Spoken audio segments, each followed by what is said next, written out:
Hello mga Spark, kamusta kayo? Sa vlog natin mga Spark, pag-uusapan naman po natin ng ang mga signs na naaakit sa iyo ang isang lalaki.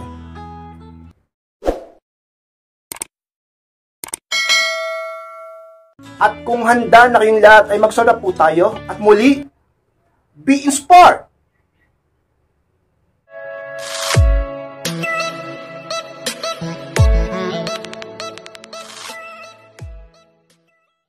At ang unang pinakasinyalis na naaakit sa iyo ang isang lalaki, panay ang tingin o titig niya sa iyo. Yes, Max, pa dyan ang talaga namang pinakasinyalis na ang isang lalaki na naakit sa iyo. Baka sabihin ng iba kay Inspired, nasabi mo na yun noon.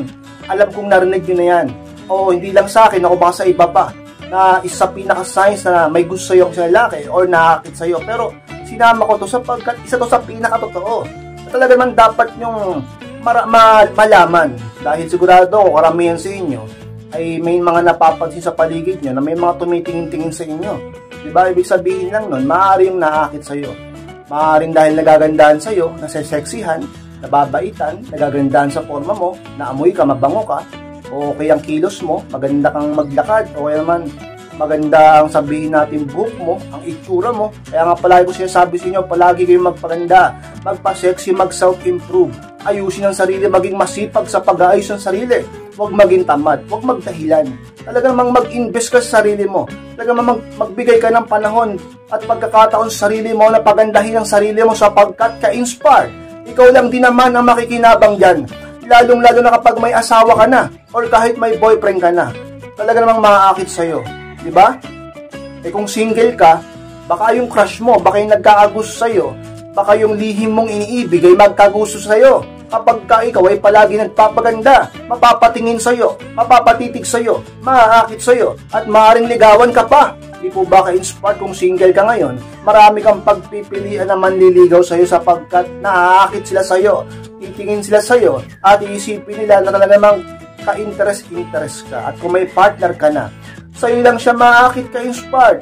Gusto mo ba na yung boyfriend mo, yung asawa mo ay iba ang tinitingnan? Di po ba't mas makatarungan na ikaw lang dapat ang titigan o tingnan niya sapagkat sa'yo lang siya naakit? Diba? Kaya lagi kayong mag-ayos para yung asawa mo, yung boyfriend mo, sa'yo lang maakit, hindi sa iba. Diba? Yan ang isa sa mga dahilan ko kung bakit pinag-aayos ko kayo, pinagpapaganda, sapagkat lalaki din ako. Alam ko yan ka-inspired. Dapat huwag kayong magpapabaya sa sarili nyo. O aminin ng iba dyan, alam ko marami sa inyo lagi na nag-aayos sa sarili. Pero yung iba sa inyo siguro tamad pa rin. Iba-iba kasi tayo ng personality. Yung iba tamad talaga eh. Wala, ganun talaga kahit anong sabi mo. Pero pilitin nyo pa rin. Diba? Life is a matter of choice. Nasa iyo, ikaw ang pipili ng gagawin mo sa buhay mo. Kung ano ang kalagayan mo ngayon, kung ano ang itsura mo ngayon, kung ano ang pakikitungo mo sa ng partner mo, kung ano pa man bagay ang nararanasan mo ngayon, maaari, diba? Kung sabi natin 99%, dahil yan sa mga desisyon na ginawa mo nung nakaraan. Kaya ngayon, magdesisyon ka. Kung hindi ka nag-aayos ng sarili mo, mag-ayos ka. Kung hindi ka nagpapasexy, bumibigat ka na, lumalaki ka na, magpasexy ka. Mag-diet ka ng tama. Kung sabihin natin na nangangamoy-ngamoy ang kilikili mo, ayusin mo, o real talk lang. Yung iba siguro sa inyo natatawa. Pero yung iba talaga, lalaki man o babae kasi body odor talaga, nagkakaputok. O, maging totoo tayo dito. O yung iba naman sa inyo, sabihin natin na hindi na nakakapag-ayos ng mukha, hindi na nakakapag-hilamos, hindi na nakakapag-makeup. Yung iba sa inyo, hindi na nakakapag-ayos ng buhok. Yung iba nga, hindi na nakakapag-suklay. Yung iba, kung ano na lang sa inyong suot. Ka-inspired, una sa lahat, may partner ka na. Pangalawa, babae ka. Pangatlo, responsibilidad mo yan para sa partner mo. Talaga namang ka-inspired. At makakatulong yan para mag-attract ng opportunity sa buhay mo. Iba talaga pa nag-aayos, iba pang nagpapaganda. Totoo yan. Kapag lagi mong dinudugyot ang sarili mo, walang titingin sa'yo, walang tititig sa'yo. Baka sabihin, wala naman akong pakialam kay Inspired kung may matutuso sa akin eh. Wala naman akong pakialam kung may tumingin sa akin. Wala akong pakialam kung may tumitig sa akin. O wala akong pakialam kahit ang partner mo ay makakit sa iba. Di po ba ka-inspired? Iba pa rin ang dating. Kapag tinitingnan ka palagi ng partner mo, iba pa rin ang dating kapag siya ay tumititig palagi sa'yo sapagkat siya ay nagagandahan ng sexy o naakit sa'yo. Ka-inspired. Siya ay sa pinakasikreto, pinakasinyales upang ang partner mo ay maakit sa'yo. Signs ang lalaki talaga mong naakit sa'yo. Tingin ng tingin sa'yo. Titig ng titig sa'yo. partner mo man o hindi, ka-inspire. At ang pangalawang signs mga ka-inspire na naaakit sa iyo ang isang lalaki, panay ang smile niya sa iyo. Yan ang pangalawa ka-inspire. Alam niyo mga ka-inspire, talaga naman, kapag nagugustuhan ka ng isang tao, ay di niya mapigilang mapangiti. Kahit nga wala ka, iniisip ka lang niya, nag-i-imagine siya sa iyo, inaalala ka niya, napapangiti siya. Kahit naman ikaw, naranasan mo yan, napapangiti ka. Nung naalala mo ang mahal mo, nung naalala mo ang crush mo, nung naalala mo nung lalaking natataypan mo, di ba? Napapangiti ka, napapasmile ka. O yung iba nga sa inyo, may mga artista lang Joshua Garcia, o kung sino-sino pa, napapangiti kayo. Eh yung pa kaya na, syempre, di ba? Talaga naman ka-inspired. Dapat mong mapansin yan. Yung iba kasi sa inyo, manhid eh. Yung iba sa inyo, ang hina makahalata. Eh sabihin, ka-inspired eh, ano lang naman din kasi yun, kaibigan ko yan eh. Eh, sanay naman ako lagi ako naningitian yan eh. Alam niyo mga ka-inspired, lahat ng bagay na consistent ay may something yan. Bakit magiging consistent ang isang lalaking palagi ang niningitian kung wala lang? Diba? O yung iba nga, hindi niya naman niningitian, pero ikaw, niningitian ka niya. Palagi. Bakit ganon? At ang pinakamabuti dyan, yung boyfriend mo, yung asawa mo, ay palagi napapangiti dahil sa'yo. E ano pang mga paraan para ang partner mo ay laging mapangiti para sa'yo? Eh, yun nga, magpaganda ka. Maging mabait ka. Maayos ka makisama sa partner mo. Hindi ka lagi nagbubunganga. Hindi ka lagi nakikipag-away. Hindi ka lagi nagdedemand ng sobra. Hindi ka toxic. Hindi ka mahirap makarelasyon. At palagi ka naglalambing. Maunawain ka. Tapat ka. At talaga namang mapagmahal ka. Maalaga. Masikaso, masipag at iba pa bilang isang babae. At higit sa lahat, magandang ugali mo at maganda rin ang looks mo. Talagang mapapangiti ang sino mang lalaki sa'yo, lalong-lalo na ang partner mo. Magiging proud siya na ikaw ang girlfriend niya. Magiging proud siya na ikaw ang pinakasalan niya, ang asawa niya. Talaga naman ka-inspired. Sa pinaka-signs ng isang lalaki ay naakit sa'yo. Partner mo man o hindi, talaga naman palagi siyang napapangiti sa'yo o napapasmile kapag nandiyan ka. Minsan nga kahit sa chat, kahit sa text, yung mga emoji, smile emoji, o di ba? Pati doon nakakarating ang smile ng lalaki sa iyo. Palaging pinapakitang masaya kapag ikaw ang kausap niya, lalo na sa personal ka-inspire. At ang pangatlong signs mga ka-inspire na nakakit sa iyo ang isang lalaki, hindi niya mapigil na sabihin ang feelings niya sa iyo. Yan ang pangatlo ka-inspire. O kung maka-inspire, may mga lalaki na ganyan. Kapag ka nakakit sa iyo, ay talagang nasabihin niya talaga kung nararamdaman niya. Diba? Minsan nga, yung ibang babae nagtataka na eh. Diba? Sabihin ng ibang babae, kakausap pa lang natin, mahal mo na agad ako. Kakachat pa lang natin, kakatext pa lang natin, kakakilala pa lang natin nakarang araw. Mahal mo na agad ako, gusto mo na agad ako. Eh siguro, yung iba talaga naniniwala sa love at first sight, diba? O kung hindi naman, love at second sight. O ganun lang yung eyes pa. Eh meron talagang ganun.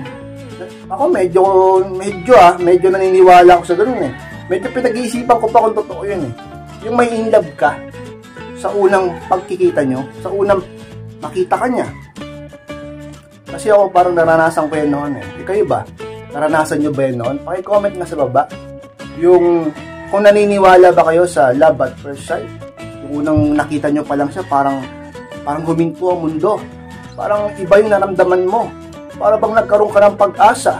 Parang lumigaya ka. Nakaramdam ka ng sigla. At talaga namang nakaramdam ka ng pag-ibig sa kalagitnaan ng puso't damdamin mo dahil nakita mo yung lalaki na yon.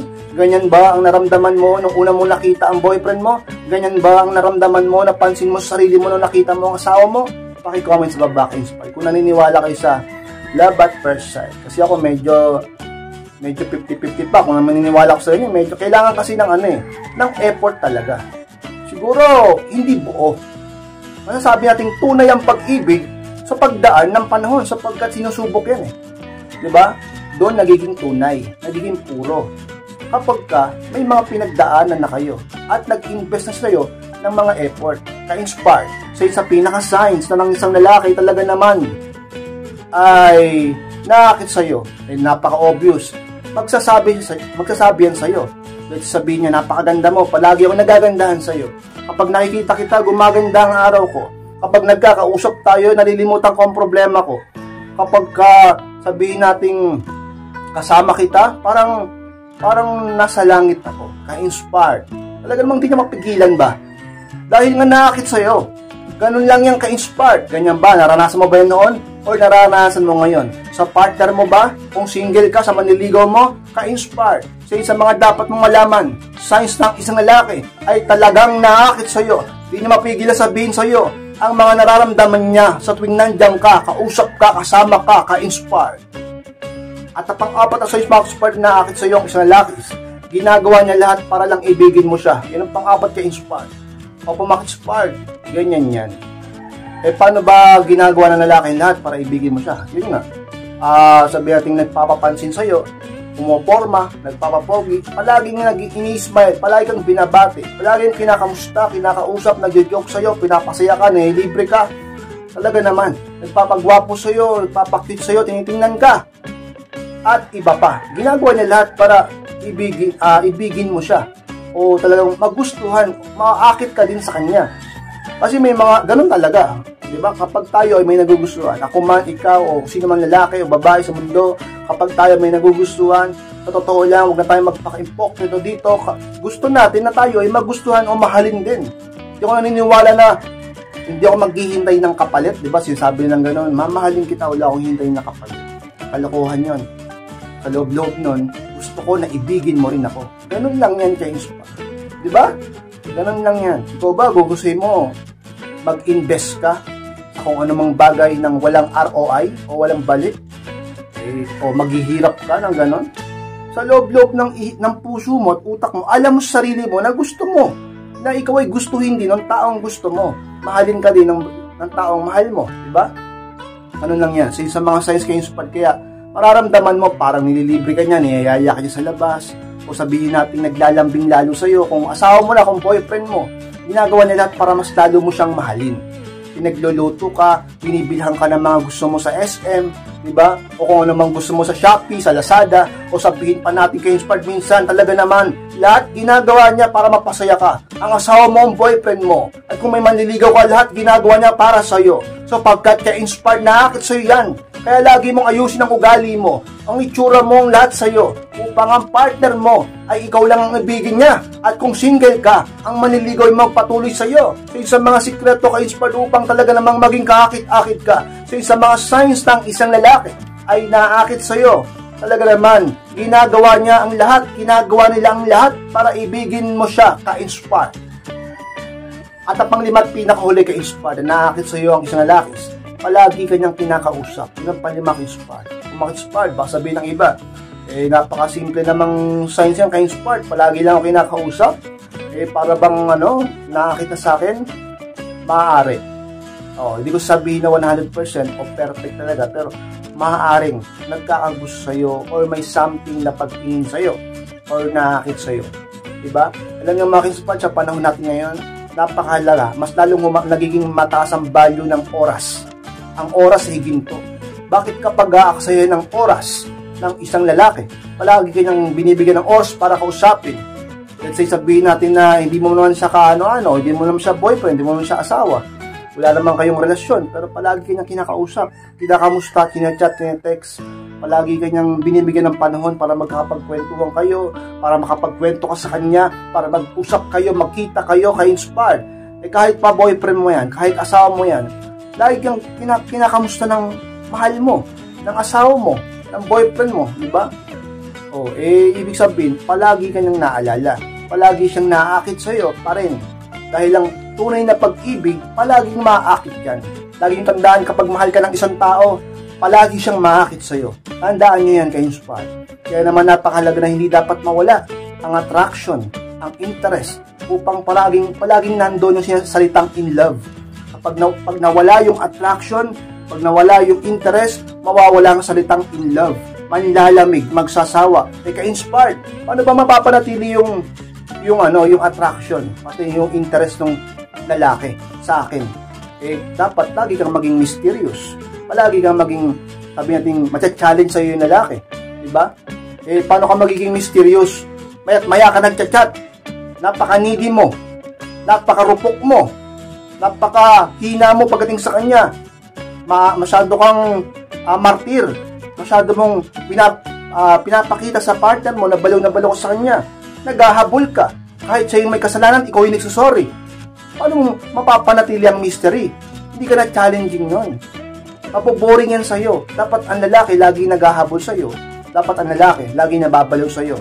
Huwag kang maghabol, huwag kang magbaliw ng sobra, magmahal ka lang ng sapat, maging mysterious ka, ma-challenge palagi yung lalaki sa'yo para manatili ang interest at attraction at laging in love sa'yo, ka-inspire. Siya yung sa pinakasikreto, siya yung sa pinaka-signs ng isang lalaki. Sino mang lalaki yan ay talaga namang lagi kang kinakausap, ay malamang sa malamang, ay talaga namang naaakit sa'yo, ka-inspire. So Max po dyan po, na maraming salamat Max-Inspire sa pagtapos ng vlog na ito. Please huwag niyo pong kalimutan na mag-like, comment, and share na rin po upang makatulong din tayo sa iba. Sa mga hindi pa po nakasubscribe, ay pasubscribe na po Max-Inspire at click nyo na rin po notification bell upang maging updated kayo pag may bago po akong i-upload na video. Sa mga gusto magpa-coaching or magpa-advise, pakimessage lang po ako sa akin Facebook, ayun po yung profile ko, pakichat ako at ako po mismo magre-reply sa inyo, kakausap sa mga sa inyong mga nais itanong, ka-inspire. Maraming salamat po, mag-ingat kayong lahat, mahal ko po kayo at muli, be inspired!